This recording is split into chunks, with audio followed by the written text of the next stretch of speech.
अफगानिस्तान पर तालिबान के कब्जे को 2 दिन हो चुके हैं। अपनी कट्टर इस्लामिक विचारधारा के लिए जाने जाने वाला यह संगठन अब देश में सरकार बनाने की तैयारी कर रहा है। अफगानिस्तान के लोग तालिबान के डर से लगातार देश छोड़कर भाग रहे हैं। दूसरी तरफ आलोचनाओं के बीच अमेरिका के राष्ट्रपति जो बाइडेन ने अफगानिस्तान से अमेरिकी सैनिकों को वापस बुलाने के लिए अपने फैसले को एक बार फिर से वहीं ठहराया है। वहीं रूस, चीन और पाकिस्तान जैसे देशों ने तालिबान के साथ दोस्ताना रिश्ता बनाकर रखने की बात कही है। इस बीच विदेशी राजनयिकों और नागरिकों को अफगानिस्तान से निकालने के लिए रेस्क्यू ऑपरेशन चलाए जा रहे हैं। सबसे पहले साल 1996 में तालिबान अफगानिस्तान की सत्ता पर काबिज हुआ था। उसने 5 साल तक अफगानिस्तान पर राज किया। साल 2001 में 9/11 के हमले के बाद अमेरिकी सैनिकों ने तालिबान को सत्ता से हटा दिया। हालांकि अफगानिस्तान के ग्रामीण इलाकों में तालिबान ने खुद को संगठित बनाए रखा। वक्त के साथ साथ ये और मजबूत हो गया, आर्थिक और सांगठनिक दोनों रूप से, जिनका परिणाम ये है कि अमेरिकी सैनिकों के वापस जाने की घोषणा के कुछ महीने के भीतर ही तालिबानी लड़ाकों ने पूरे अफगानिस्तान को अपने नियंत्रण में ले लिया।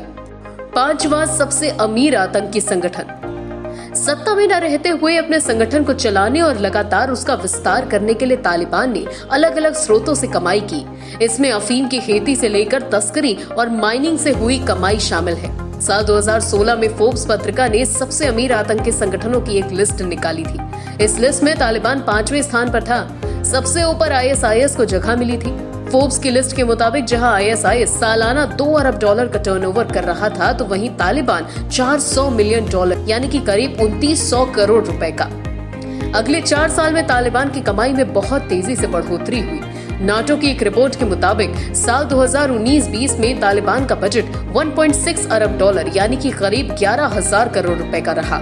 2016 की तुलना में 4 गुना अधिक। इस कमाई का एक बड़ा हिस्सा माइनिंग और अफीम की खेती से आया। इसके अलावा संगठन को विदेशी फंड भी मिला। रियल एस्टेट और अपनी समांतर टैक्स व्यवस्था से भी संगठन ने करीब $240 मिलियन यानी कि करीब 1700 करोड़ रुपए की कमाई की। अफगानिस्तान दुनिया का सबसे बड़ा अफीम निर्यातक है। अनुमानों के मुताबिक अफगानिस्तान से हर साल $1.5 से $3 अरब यानी कि लगभग 11 से 22 हजार करोड़ रुपए की अफीम निर्यात होती है। BBC की एक रिपोर्ट के मुताबिक अफीम की खेती पर अफगानिस्तान की सरकार के मुकाबले तालिबान का नियंत्रण अधिक रहा और उसने अलग अलग स्तरों पर टैक्स लगाकर खूब कमाई की। रिपोर्ट्स कहती हैं कि तालिबान सबसे पहले तो अफीम उगाने वाले किसानों पर 10% टैक्स लगाता है, फिर इस अफीम को हेरोइन में बदलने वालों पर भी टैक्स लगता है और फिर आखिर में इस हेरोइन का बिजनेस करने वालों को भी टैक्स देना पड़ता है। अनुमान है कि इस पूरे उपक्रम में तालिबान को सालाना $100 मिलियन से $400 मिलियन यानी कि लगभग 700 से 2900 करोड़ रुपए की कमाई होती है। अब बात करते हैं समानांतर टैक्स व्यवस्था की। दरअसल अमेरिकी मिलिट्री ने अपनी एक रिपोर्ट में कहा था कि तालिबान की कमाई का 60% हिस्सा अफीम को हेरोइन में बदलने वाली टैक्स से आता है। ऐसे में अमेरिकी सैनिकों ने इन लैब्स पर एक के बाद एक ताबड़तोड़ एयर स्ट्राइक्स की। हालांकि ये मेकशिफ्ट लैब्स थी। नष्ट होने के तुरंत बाद इन्हें फिर से खड़ा कर लिया गया। जैसा कि हमने आपको बताया कि साल 2001 में अमेरिकी सैनिकों ने तालिबान को अफगानिस्तान के प्रमुख शहरों से खदेड़ दिया था, लेकिन ग्रामीण इलाकों में तालिबान की उपस्थिति बनी रही। BBC की एक और रिपोर्ट के मुताबिक साल 2018 में तालिबान का 70% अफगानिस्तान पर इतना नियंत्रण था कि वो वहां अपनी समानांतर शासन व्यवस्था चला रहा था। इस समानांतर शासन व्यवस्था के तहत तालिबान टैक्स भी लेता था। अफगानी व्यापारियों को तालिबान के नियंत्रण वाले इलाकों से गुजरने पर संगठन को टैक्स देना पड़ता था। इस तरह की टैक्स व्यवस्था से भी तालिबान ने खूब कमाई की। दूसरी तरफ टेलीकम्युनिकेशन और मोबाइल फोन ऑपरेटर्स से भी तालिबान को पैसे मिले। अफगानिस्तान इलेक्ट्रिसिटी कंपनी के मुताबिक तालिबान ने इलेक्ट्रिक बिल बनाकर $2 मिलियन दर की कमाई की। अफगानिस्तान खनिजों के मामले में भी बहुत समृद्ध देश है।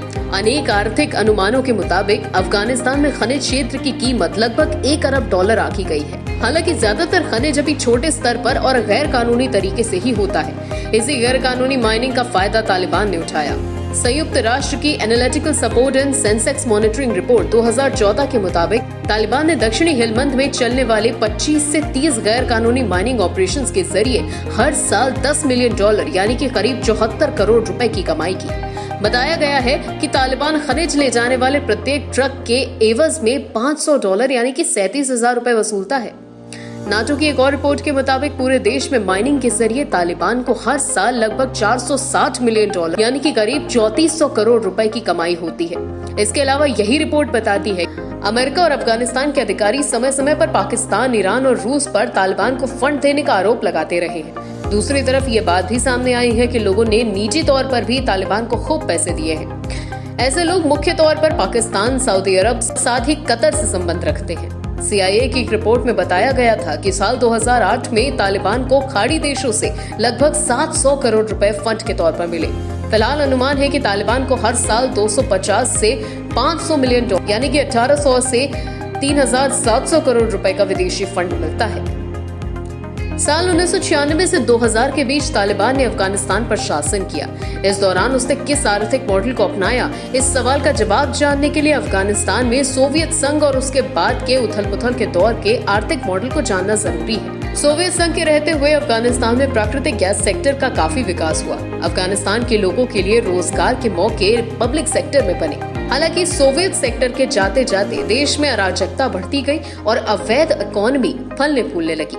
इसी दौरान अफगानिस्तान के वॉरलॉर्ड्स हथियारों और ड्रग्स की तस्करी में भी लिप्त हो गए। 1980 से 1990 के बीच अफगानिस्तान में अफीम का उत्पादन बहुत तेजी से बढ़ा। इस उत्पादन का फायदा अफगानिस्तान के किसानों को भी हुआ। दूसरी तरफ वॉरलॉर्ड्स ने इन पैसे से अपने लिए हथियार खरीदे।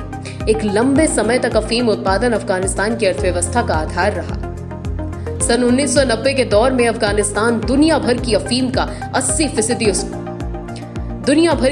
का 80% उत्पादन कर रहा था। तालिबान ने अपने शासनकाल में इसी गैर कानूनी अर्थव्यवस्था को बढ़ावा दिया। प्राइवेट सेक्टर्स में निवेश करने के लिए कोशिश नहीं की। हालांकि लड़ाई बंद हो जाने के बाद कृषि जैसी गतिविधियां फिर से फली फूली। अफीम के खिलाफ नैतिक रुख अपनाने के बाद भी तालिबान ने ड्रग तस्करी को राजस्व का बड़ा हिस्सा बनाया। हेलमंद और कांधार में तालिबान ने रिकॉर्ड स्तर पर अफीम का उत्पादन कराया और जमकर तस्करी करी। यही नहीं, तालिबान ने अफीम उत्पादन को मुख्य इलाकों से प्रांतीय क्षेत्रों में भी शिफ्ट कर दिया।